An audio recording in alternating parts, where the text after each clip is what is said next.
I have never entered a slam competition with the intention of getting second place. My first performance, it was horrible, Hisham. Being the kid who people were laughing at, and then all of a sudden now you're the center of attention. But even if you treat me like a hater, finding glitches in your system, true colors.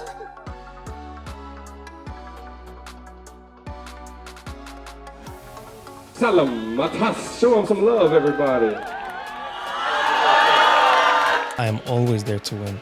Am I not being a man if I say I need help? 6-time poetry slam champion. I only show what can't hurt me.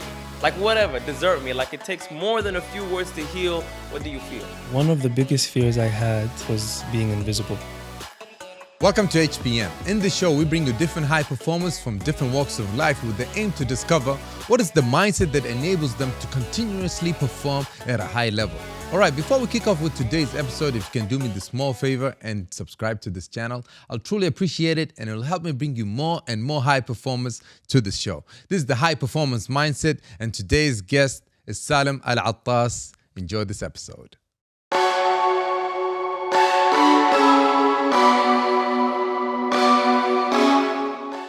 Salem, Hi, Hisham.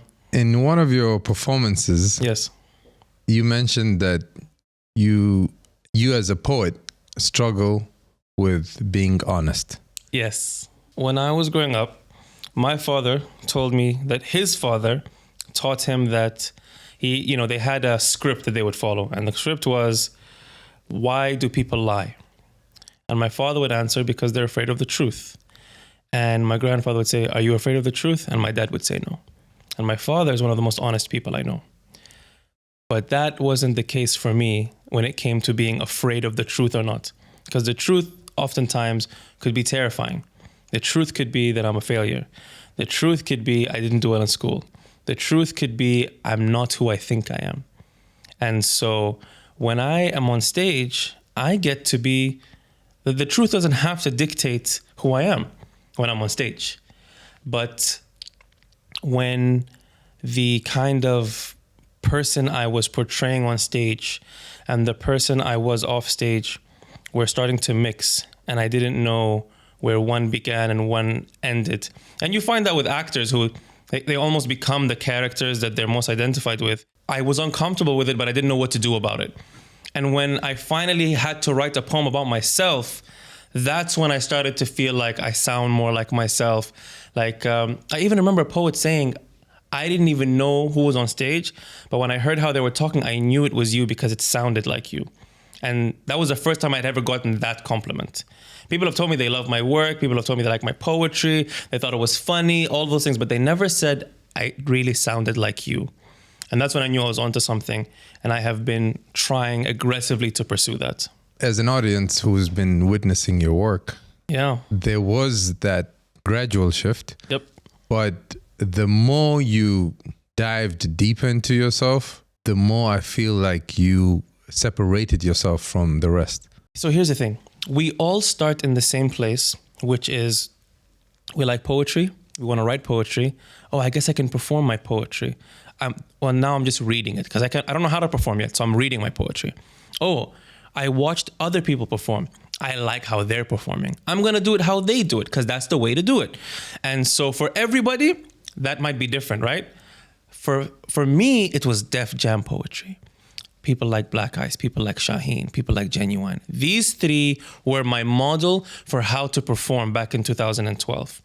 And eventually, less of them came out and more of me came out because we didn't have the same stories. We didn't have the same life experiences. We didn't have the same sense of humor.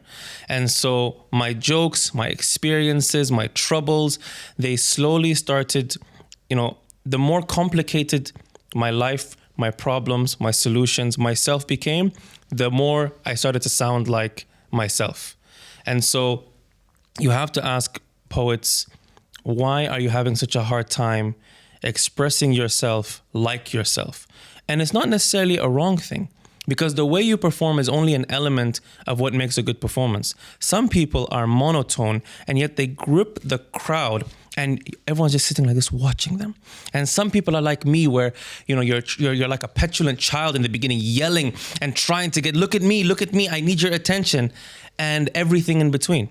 And so that gradual shift was also me growing up, because my formative years from 19 to now 30 were on stage. And so you're just watching someone become an adult. I feel like to a certain extent, that's your confidence in yourself and you being comfortable with yourself. Yeah. The confidence part came from you overcoming the fears of dealing with your perceived flaws. Well, yeah. I feel like that's where, as soon as you started overcoming that, that's when your light started shining and you started becoming more expressive with yourself. Yeah. Well, was that like, but that journey, I feel, started a bit earlier than you performing, right? that happened second. The first thing that ever happened was performing about scorned love, about, you don't like me anymore, or I like you, and, all of those things. And then it became, like I said, with Def Jam, it was kind of this proud kind of stomp the ground and it cracks where I am kind of But now energy. you're talking about performance-wise, or you're talking about you personally? Performance. So personally, I'm talking about personally. all right. So personally, poetry gave me something I never had, which is no one could take away the fact that I was good at something. I was average at school. I was average at playing basketball. I was below average at playing football. I was okay at everything. There was nothing particularly remarkable about me, but nobody could tell me I was bad at poetry. You didn't start there, because I mean, for those who don't know, 6-time poetry slam champion, right? Yeah. I saw you mentioned in one of the articles that in your first slam competition in the International Book Fair, Yes. that you went there feeling like, you got something good to bring to the table, but then you came out last. And then you said that it was the worst and the best experience. Yes. Well, it was the worst because it's like being plunged into ice cold water and finding out that you're not as good as you thought you were. But then it was the best thing because I had suddenly been exposed to this larger community of poets and a larger infrastructure where I get to perform and practice and, attend workshops. And so I'm coming into class thinking I'm a black belt. And I find out I'm very much a white belt, but there's a bunch of students and there's coaches and there's tournaments and there's so much for me to learn. I didn't know then that it would change my life, but it's undeniable at this point. I want to know your journey with poetry as a relationship. I want to know the inner thoughts of this journey. The highs, the lows, Yeah. the triumphs, And the not so triumphant moments. all of that. But this is on a relationship base with you and poetry. So if we're talking about my relationship with poetry, Where did it start? it started in the 5th grade because they asked us, we had to write a poem. We were reading Robert Frost's poetry. And so they said, just write a poem. And so, I wrote some sad poem. I had a dream where no one would die, no one would get sick, and no one would cry. You would have thought I was, I was going through it. No, man, I lived in a compound. I lived in there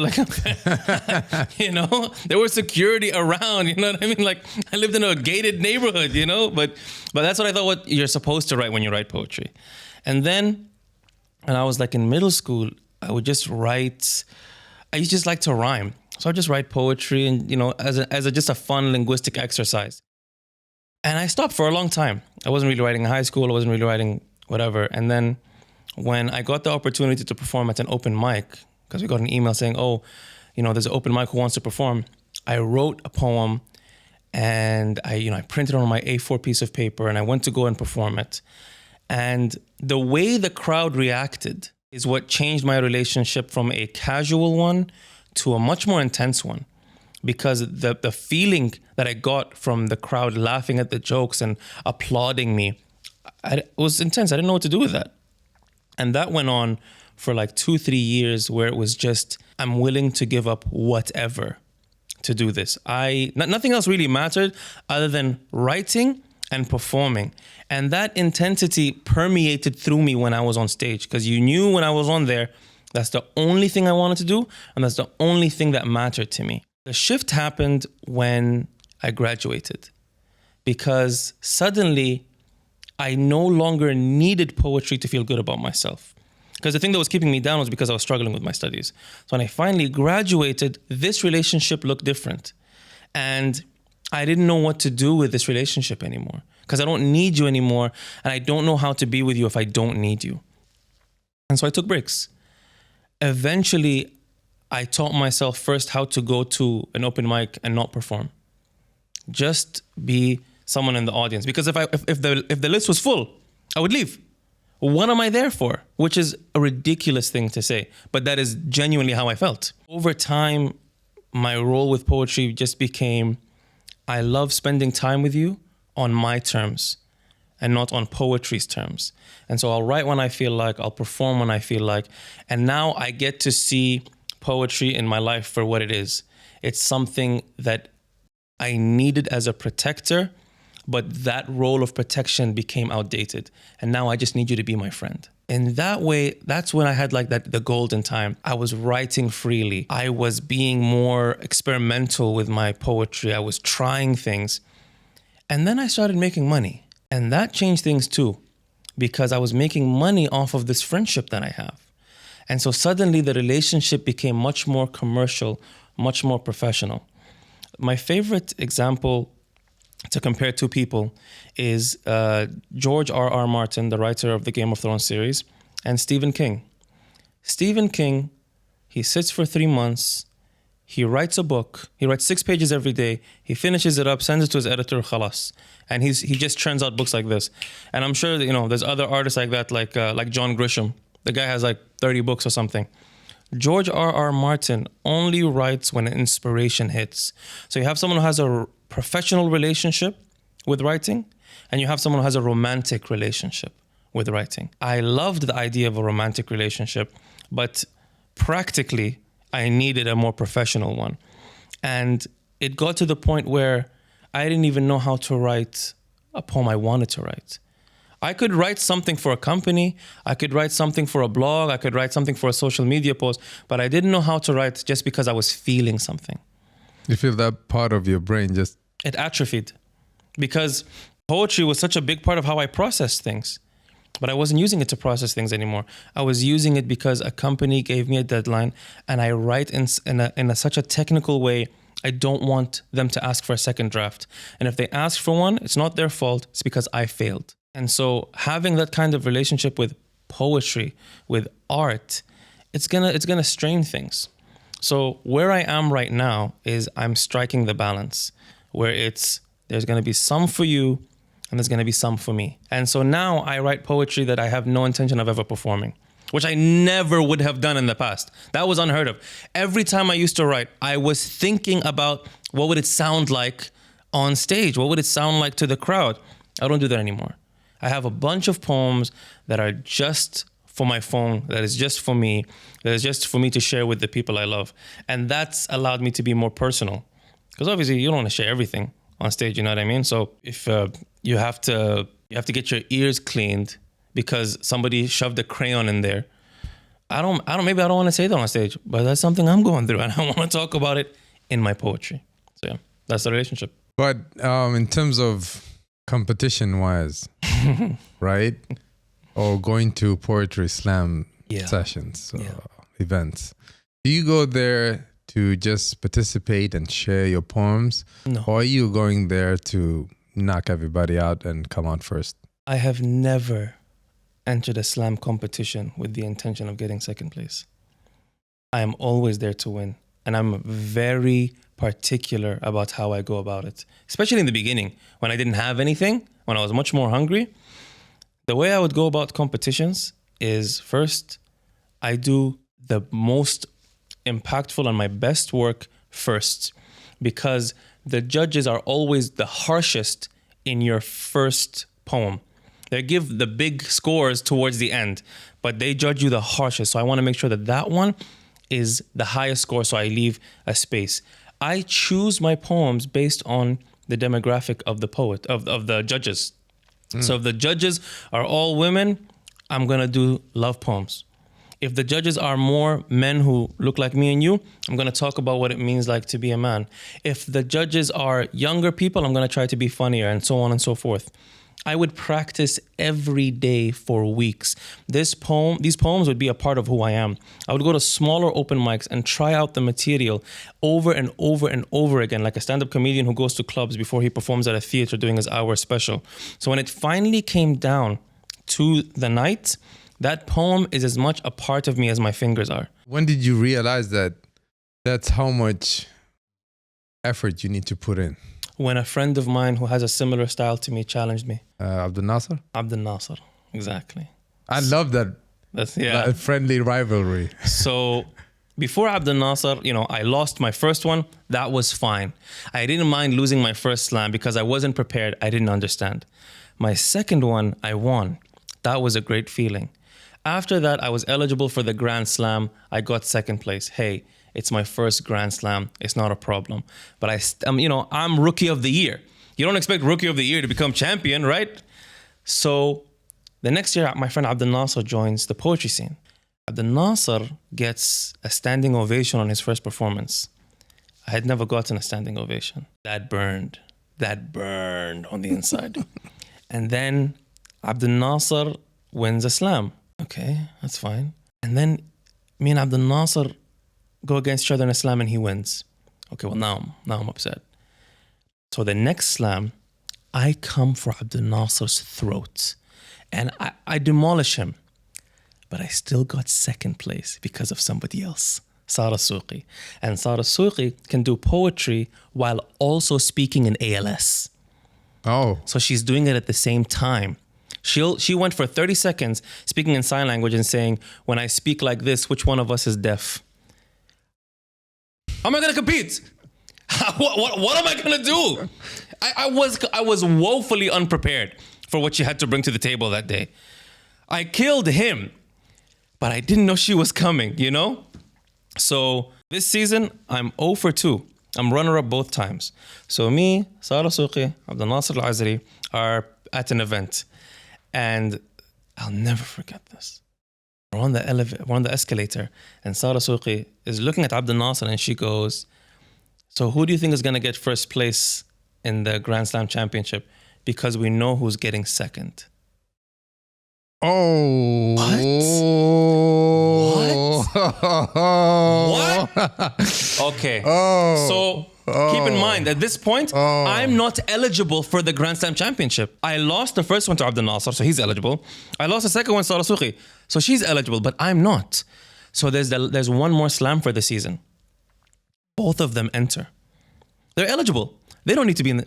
Just to make sure I don't make it to the Grand Slam. So I am freaking out. I'm stressed. I'm recording my poems over and over and listening to them on the way home. I'm watching myself in the mirror perform these poems over and over again. I'm redrafting, rewriting, reorganizing how I'm going to go from one piece to the other, how I'm going to go onto the stage, I'm giving myself workshops to make sure that everything is perfect. And then my father tells me, Salem, we have a wedding today. What? We have a wedding today. It's really important. It's a wedding for our tribe. It's important that we show our faces. They always come to our events. At this point, my father doesn't know I do poetry. He doesn't know. So now I have a choice to make. Either I go to the wedding, I'm not eligible for the Grand Slam, and I have lost. Or I just tell my dad what's been going on, what I've been up to, and he comes with me. And so I'll never forget, I go into the room, there's a bunch of family there, and I say, Baba, I have a poetry competition today and I'd really appreciate it if you came. And I could tell he had like several questions because he went, what? What do you mean? I'm like, I have a poetry. Because you want to say, you have a poetry? You do poetry? You're in a competition? Like, where do we what start? competition? What are you talking about? And so, alhamdulillah, all my aunts and uncles, Abu Salim, go, just go see. And so my dad was just laughing. He's like, okay, where is it? What time? And I told him, it's at 7, whatever. But I knew that the seating arrangement was first come, first serve. And so I went to the concierge. I grabbed the reserved plaque. I put it at the front where the couches were. Otherwise, you would have had to sit next to people. I didn't want him to do that. I wanted him to be very comfortable. He comes with my uncle and my brother, who's my number one supporter. And the slam goes. The first round, I'm on fire. I'm very much ahead in the league. For some reason that night, Abdel Nasser and Sarah were both off their game. I'll give them the credit to say they were off their game. And I win. So now I'm eligible for the Grand Slam. So now I'm looking at them like this, You tried to bury me. You didn't know I was a seed.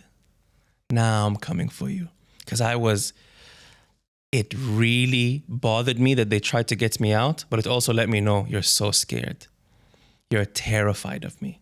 That's why you did that. That's how I'm thinking. Right. Whether or not it's true, right. I don't know. Right. I'll humbly say, no, they weren't scared. They were just trying to. Right. Yeah, you caught their attention. They didn't have to get into that slam. They were eligible.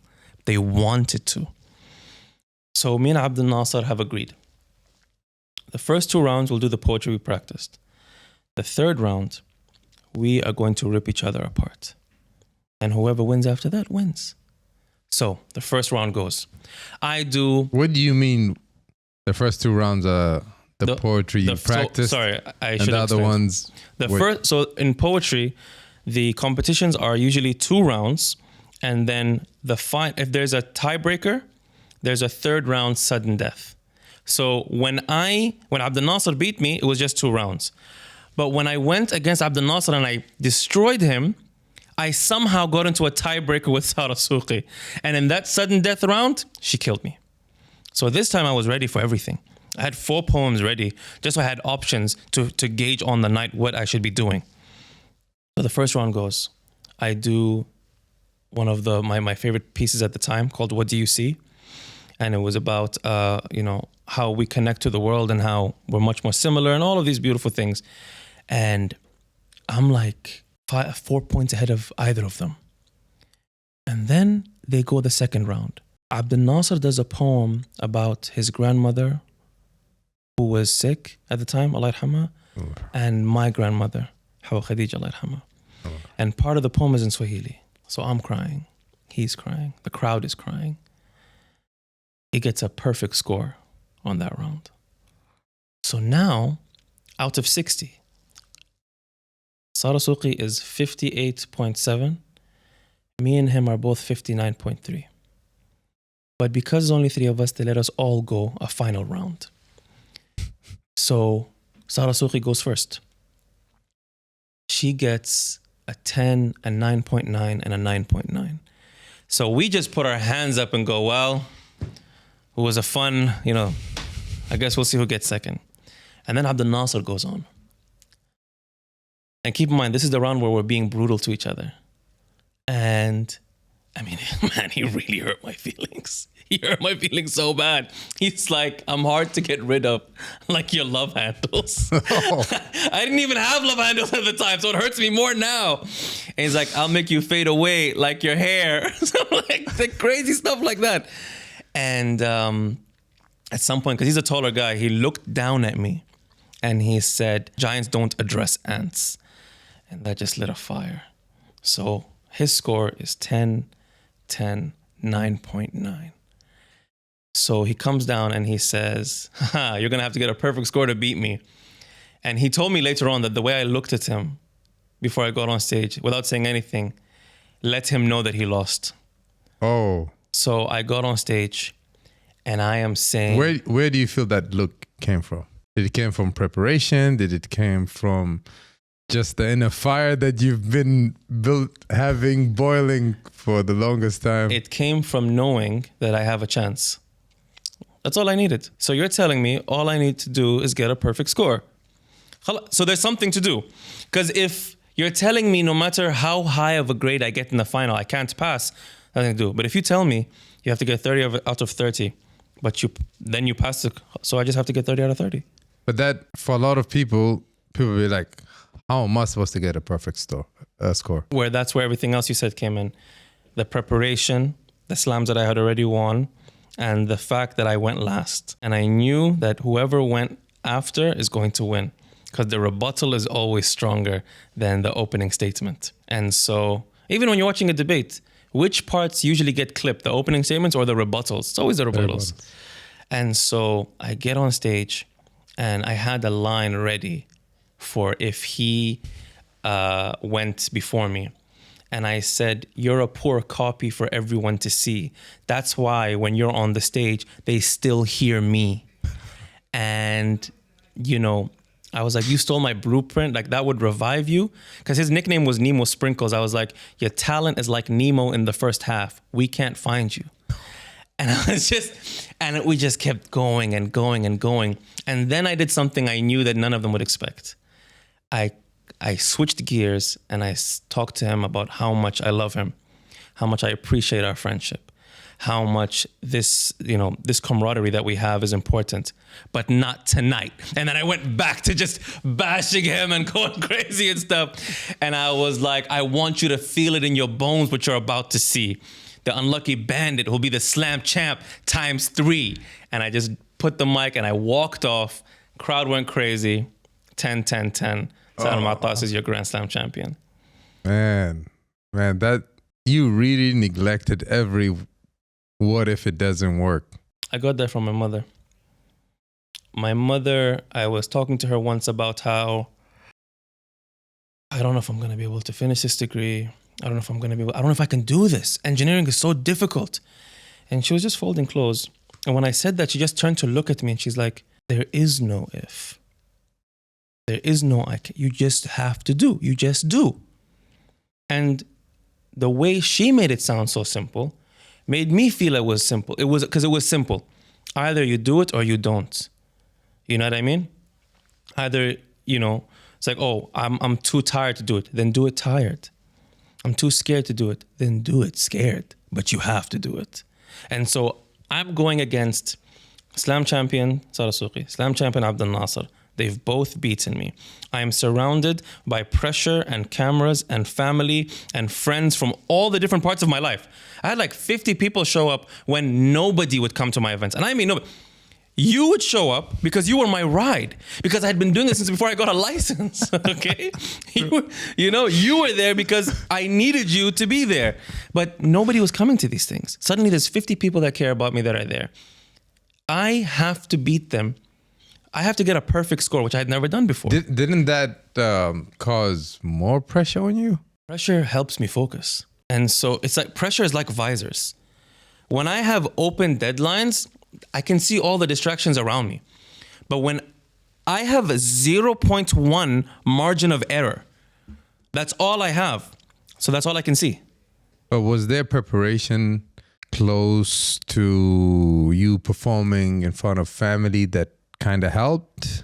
Or I would go to empty amphitheaters outside and perform by myself. I would perform at smaller open mics just to try out the material. But the one that was for Abdel Nasser, nobody heard that one. That one was just for me. Because I wanted it to be the first time anybody hears it. But like I said, I didn't involve my family. I didn't involve people because poetry was such a personal thing. And it's to the point that I don't like collaborating with other poets when I have to write something. Hey, if you're writing something and you want me to collaborate with you, no problem. But if I'm writing something and a poet asks me, hey, you want me to help, or I think you should do this, to this day, I don't know why it pisses me off. Because I don't think they're telling me you don't know how to write poetry, but it feels like, why are you touching my stuff? It's like someone telling me how to fold my underwear. Why are you even in the drawer? This is my stuff. What are you doing in my house? You know what I mean? Get out. That's what it feels like. Yeah. And so, which says you take so much pride into your poem. It's my poem. I wrote it. After I won the Grand Slam, suddenly I was allowed to feel emotions. Suddenly my vision opened and I could see that my friends from AUS were there. I could see that my family members, my cousins were there, and my brother was there, my number one supporter. And obviously after you. And by the way, let me just give context. So after I went to the International Book Fair all those years ago, I wanted to go to my first rooftop rhythms, but I didn't have a car, I didn't have a license, and I didn't have money. But Hisham was at the house. So I said, hey, can you take me to a poetry event? Okay, and you just said, what time? This time? Yeah, let's go. Khalas, no questions asked. That was it. That was the conversation. And oh man, I was like, this is so easy. I got dressed, we got in the car, we got there, we had to pay, and I was just looking at you, and you just, you looked at me, and you're like, and it was like, I don't remember, it was like, I think 40 dirhams or something like that. And we found somewhere to sit, and you were just watching. And then it was time for me, because he's like, the host, Dorian, goes, I met this young Emirati brother, and he told me that he loves poetry, and he Googled us, and that's how he found us. So please welcome Salem Al Attas. And I was like, oh man. Hey guys, my name is Salem. I didn't even know why he thought my name was Ahmed. That's crazy. And then I performed this love poem, and the crowd went. The same poem that I lost with when I did that slam, because of how much I had refined it, was the same poem that made the crowd go crazy. And I remember when I came back to the table, you're like, you're good. You're actually good, because you didn't know, you'd never heard a poem. We'd never talked about it before. No. It never came up. You're like, oh man, so you write. I'm like, yeah. He's like, wow, man, amazing, da da da.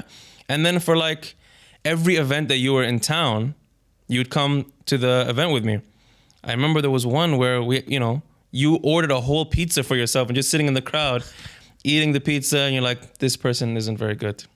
This person is good. I don't believe this person. But just having, my older brother there just to support me, just to let me know, yeah, man, this is a great thing that you're doing. It helped a lot. And I'm glad it was at that stage. Yeah. Yeah. No, you came in, you were there right at the beginning. You were there when I was just trying to figure out what I even sound like. So you have genuinely heard me when I was copying people I found on YouTube to where I am right now. In one of your poems, which is What Do You See? Yeah. I think this line is from there. You say, I only show what can't hurt me. Yeah.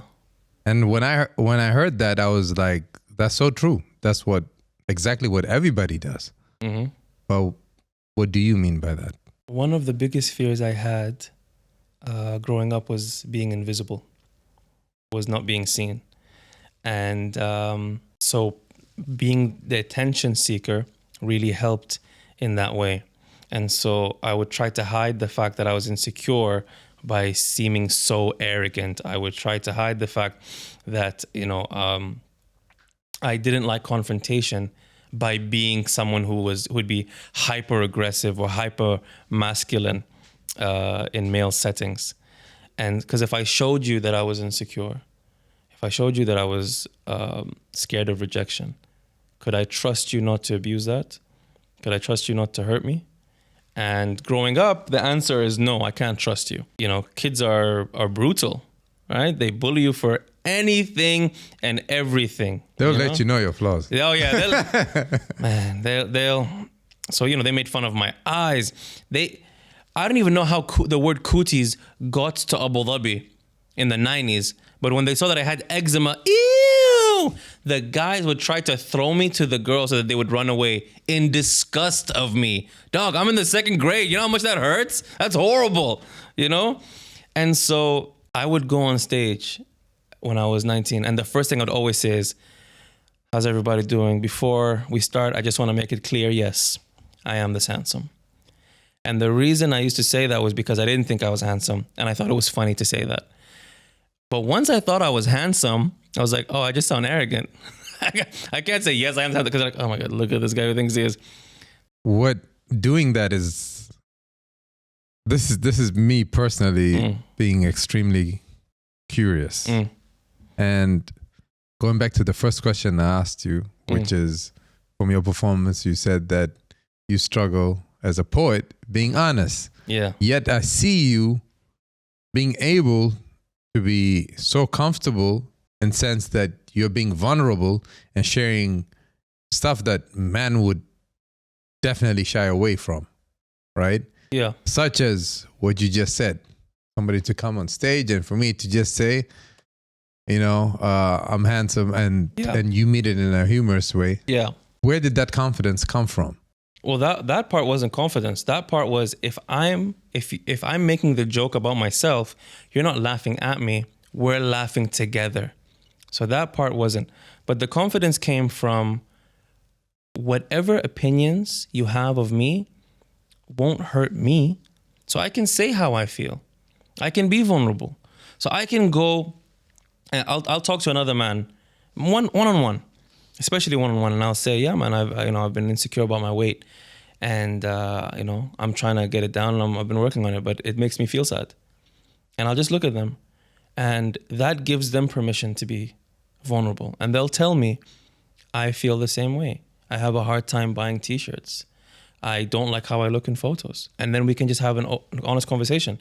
There was one guy who was, I'm saying, the most machismo, pushing people around kind of guy. And after a few months of hanging around each other, he came to me quietly. He's like, Salem, you didn't notice I lost weight? Because I didn't say anything about it. And I'm like, I did notice. You look amazing. You look fantastic, man. I'm really proud of you. Because he knew I was sincere about it. And so vulnerability became less of a way to expose yourself to attacks and more powerful because being vulnerable to people can be jarring. So in a sense, vulnerability is more powerful than trying to shield yourself from it. And so it wasn't that I was more confident, it was that I had a better understanding of what things hurt me and what things didn't. Oh, I'm guessing. Yeah. Because I know a bit of your poems, or at least I know about the style evolution. Oh, please, you were there when I wrote a lot of them. Yeah. You were there. It was like 2 a.m. What are you talking about? There's that. But there was an evolution like of your style. Yeah. Right? Yeah. How you, as a poet, your identity and all that, gradually changing. But as that was changing, I think it was also changing internally. Once I had this conversation with my brother Omar, right? You know the image of the cat looking at the mirror, seeing a lion or a tiger. Yeah. I was like, what do you think about this this picture? And he was like, I disagree with it. I was like, why is that? I thought, it's like motivational, you're not there yet, but see yourself. And he was like, no, if you're a cat, you should see a cat and start from there. And I understood that it means embrace who you are, accept it, and now start working on it. Yeah. And I feel you're the perfect example or a perfect example of that. And this is my personal opinion. I'm not saying that because of the show. And mashallah. And it's not I think it's one of the most difficult things a human can do, regardless of your gender. Yeah. Especially knowing your past. Yeah. Which you just shared. Yeah. Being the kid who people were laughing at. And then all of a sudden now you're the center of attention. Yeah. That was earned. That was not given. Yeah, no. I didn't inherit any qualities that got me positive attention. Like I said, I wasn't good at sports, so I wasn't getting that kind of respect. I wasn't particularly strong, particularly tall. I had bad eyesight. I had asthma. I had eczema. I wasn't a nerd in school, so it's not like people were trying to cheat off me during exams. I wasn't like amazingly good looking. I didn't have pretty hair and a crazy jawline or dimples or pretty eyes. So where was the switch? I was good at poetry. So poetry is what started giving you the acknowledgement that you were craving. Poetry gave me all of it. There was no other sources that made me feel, except my grandfather. My grandfather from my dad's side, he always treated me like I was a man. He always treated me like I can do whatever I want to do. And he talked to me like it was matter of fact. And so poetry and jiddo. Talking about jiddo, my uncle. Your uncle. What did you learn from him in terms of that is related to maybe writing or performing? Because he is an amazing just to give context, my speaker. grandfather, Abdul Alim ibn Salem Al Attas, was for a time the president of the Abu Dhabi chapter of Toastmasters. So we're talking about someone who has a lot of experience in public speaking and performing in all kinds of different ways. When I was growing up, Jiddo was always measured in his speech. And the people he quoted, the quotes were always meaningful. He was humorous, but he wasn't trying to be funny. He was a serious guy who had serious things to say, and he's saying them seriously to a 9-year-old. And he's talking to this 9-year-old like he's 39. So I would go and sleep over, and Jiddo would say, Salem, ta'al. We're going to go have some man-to-man talks. And I'd go, yeah, let's go have man-to-man talks. And we'd go and we'd sit in the room and we'd just discuss things, and he'd ask for my opinion and he'd give me his opinion, and we'd just have these serious conversations. And so just the way he carried himself and that quiet confidence that he had was something I wanted to emulate, that I hopefully get closer to as I get older. But yeah, from him, I learned how to give words weight. You know, because Jiddo had pregnant pauses. When he does, alhamdulillah. He has pregnant pauses. He'll say something and he'll just look at you. And he'll let it marinate and simmer, and then he'll continue what he has to say. And so, I mean, I've literally seen you across the dining table from just nodding in silence because you're taking in what he just said. And so I noticed a lot of poets didn't know how to, what's the phrase? Play the pauses. They didn't know how to utilize silence in their poetry as much back in the day.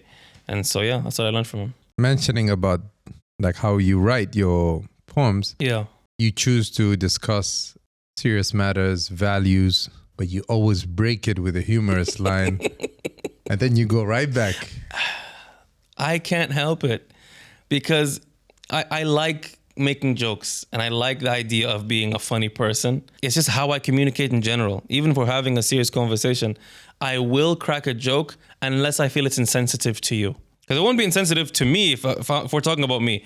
But in general, I love cracking jokes. I love, making people laugh in any kind of setting. And I think that's a challenge. How clever can you be to make people laugh in a situation that is serious but doesn't make them feel like they've been inappropriate for laughing? How important is visualization? I'm bad at visualization. I'll explain what I mean. I visualize, but sometimes I'll في visualization. أنا عايش الدور. I haven't done anything, but in my mind I'm living like that guy. And so I have tried to have it move more towards, I'm visualizing, but I'm still who I am. You know what I mean? Like your brother said, I am the cat, but I want to get to the tiger. أنا عايش دور كأني نمر خلاص. I'm already a tiger. That's a problem. So in that way, I was bad at visualization. But with the things that were like right in front of me, like being a Grand Slam champion, I had already seen someone become Grand Slam champion. I know what it looks like. And I knew what I had to do to get it. So when I know what I have to do, and I know what it looks like, then it's just a matter of getting there. So visualization is easy for me when I see the path. But when there's no clear path for me, then it's just some lofty idea. So let's say I say, I'm going to be a chess champion. I don't know the first thing about how to train for chess. Do I just start playing chess? Do I go online? Do I get a tutor? Do I start reading books on end game you like openings? Knowing the process. I like knowing the process. So if I know the process, then I can visualize. So when you asked me earlier where my confidence comes from, I guess you're right. It does come from the fact that I knew what to do. I knew how to do it. I've done it before. I've practiced a bunch of times. I'm confident in my preparation. And I already won the competition so many times in the mirror. So now I just have to do it again because I've already done it. I just have to do it again right now. But I already won. It's like Jordan and Kobe say that they don't expect themselves doing anything different on match day where they haven't done 1,000 times in training. But it's about doing it 1,000 times. And not just saying Salem is just extremely gifted poet. Can I say something? I hate when people say you're so talented, gifted, you know? First, alhamdulillah ala kul shay. Alhamdulillah, Allah subhanahu wa ta'ala gave me this affinity for language and gave me this desire. But make no mistake, if my brother or anybody else put in the hours I put in, they would be where I am. My first performance, I'll send you the clip. You can, if you want to clip it to this later. It was horrible, Hisham. It was horrible. I'm holding a piece of paper. I'm swaying side to side. And my voice is like this. I don't know how to perform. This is how I'm talking. I don't know what to do. This is who I am. That's how I sounded. That's not an exaggeration. That's what I sounded. That's what I sounded like. And so going from there and then hearing me now, I resent the idea that it was talent that got me to where I am. It was hard work, because I have written and deleted and practiced and performed more times than someone has written on their notes. However many notes you have on your phone, I have more of me trying to write poetry. So yes, talent is great and it helps, but I'm not talented. I'm competitive. All right, on a final note, from your perspective, what is the high performance mindset? High performance is an almost religious adherence to self-awareness. You have to know where you are, and you have to know the gap between you and the goal that you're trying to achieve. You have to be aware of it, because I see people who come and perform the same way, the same style, year in, year out, never achieving what I know they want. Because if what you want to achieve is just you come to the open mic and you share your poetry, you're doing that. Great job. Nothing wrong with that. That's fantastic. That's most people. And they keep the scene alive. But if you're trying to win, if you're trying to have some kind of success outside of this, you want to write a book, you have to be aware of what's stopping you from being there right now. I know a poet who he changed his style and his voice 3-4 times. And the last one is the one that hit, and he's gotten the most success out of it. It's still him. But he knew that whoever he was and however he was performing 5-6 years ago can't even hold a candle to who he is now. So a religious adherence to self-awareness and an understanding of the distance between you and where you want to be. Poetry Slam champion, Salem Al Attas. It was Big brother, Hisham Al Attas. When was the last time you had carbs? Privilege of having you. Carbs? Yeah. I had one slice today. Half slice. Half a slice. Yeah, half a toast with my omelet. How was it? It was good. It's the carb I needed. I'm trying to keep myself less carb reliant. I'm proud of you. More fat. Oh, nice. Nice. To sustain energy and those. Whenever this comes out, hopefully I'll take a picture in this condom. You guys will be like, wow, look at Salem. Lost so much weight. High performance mindset. He's only having one slice of toast. I'm gonna have one slice. Half a toast seems psychotic. Anyway, I've been Salem Al Attas with the host Hisham Al Attas. Thank you for joining the podcast. We'll see you guys next week for our next guest. Subscribe and like. Like and subscribe. Leave a comment for what you want to see next.